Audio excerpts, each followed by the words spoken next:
ga pa da ni sa da ni pa ni da pa ga sa ga pa da ni sa ga pa da ni sa ga pa da ni તમારી આમ તો મહતી થાય છે. વિશ્વનો એક એવો રાગ છે જે 4 જ સ્વર છે જેના મહતી સાગપની પગસની અને એમાં અજય ચક્રવર્તીજી આખો ખયાલ 1.5 કલાક ગાય.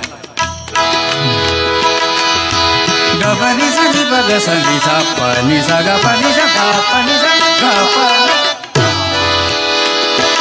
તમારી